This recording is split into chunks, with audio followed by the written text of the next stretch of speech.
Since the dawn of American cinema, Hollywood has had a fascination with war. Americans traditionally love to fight. That's why Americans have never lost and will never lose a war. Propaganda movies helped build support for World War I and II, so much so that the Pentagon started giving the studios access to military bases, aircraft, ships, and submarines, even to off-duty officers acting as extras in their free time. The Hollywood Pentagon love affair soon became official. The military even created a whole new division, the Film Liaison Unit, with offices at the Pentagon and in Los Angeles. The relationship between Hollywood and the Pentagon has been described as a mutual exploitation. General, welcome, Mr. Stark. We're after military portrayal, and they're after our equipment. Multi-million-dollar toy. Lessons for actors on how a military moves. You know, what would make the dialogue sound more real, even down to making the uniforms look accurate.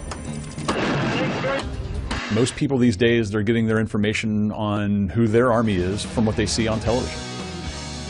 So that's our mission here, to help filmmakers portray the Army in an accurate or plausible manner. And it's to help recruiting. This marriage of interest has its compromises.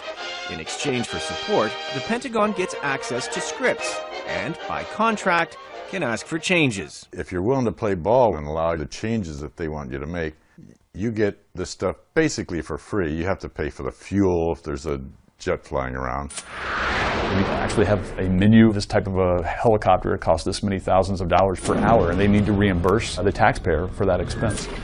But it's much cheaper to borrow the military's tanks than it would be to, you know, buy your own tank.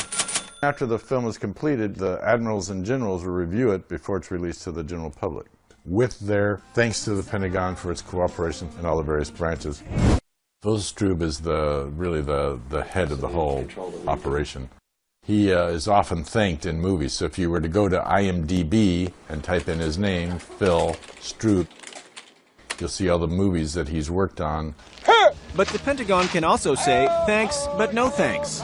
Films like Platoon or Apocalypse Now, showing the dirty face of the Vietnam War, were denied support. For some of those Vietnam-era pictures, every time soldiers or Marines went out into the field, they murdered officers, massacred civilians, they took drugs, and I think that the feeling was that wasn't quite an accurate portrayal. So is the true face of war what the military's film unit is after? We are looking for a reasonably realistic portrayal of military people. Does that translate to positive portrayal? And the answer to that is somewhat. After many pictures of veterans coming home damaged by the Vietnam War, Top Gun presented the perfect opportunity to rehabilitate the image of the military on the big screen. It was the most successful film mission accomplished. They shaped that picture top to bottom, made it just the way they want it, and they actually put recruiting booths inside the theaters so that after people saw the movie, they could join up. Recruitment took a huge spike up when that movie came out. And that's when they really realized, boy, this kind of thing really works. It's almost like subliminal advertising. Take a look at that DVD. Filmmakers hoping to get that kind of support now know what the military is looking for. We don't have any preconceived showstoppers. Sacrifice, dedication, loyalty to the unit, those are some of the most important values.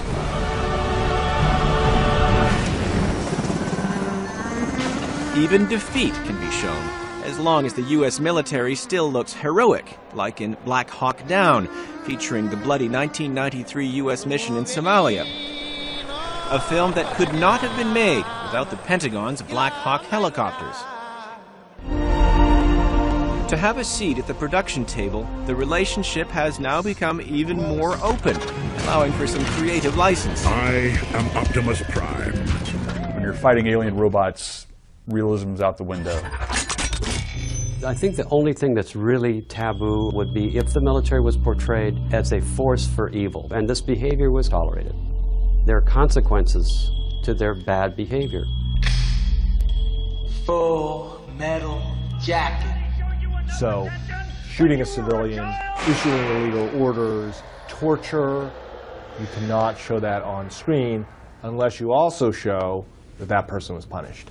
That's all we ask for. Is that really all the Pentagon asks for? I looked at tens of thousands of pages of correspondence between the producers and the military over script changes, and it's really shocking the amount of control that they try to exert. This is what lays out that it has to be, beneficial to recruitment and retention of personnel. Take Wind Talkers, a film about the Navajo Indians, used by the U.S. military as code talkers in World War II because the Japanese couldn't translate their language. The film did get Pentagon support, but only under clear conditions. The Pentagon said, no, we won't show soldiers being ordered to shoot other soldiers, and besides, it never even happened. Well, it did happen. The way they compromised was that they hinted at that in the movie. Under no circumstances can you allow your code talker to fall into enemy hands.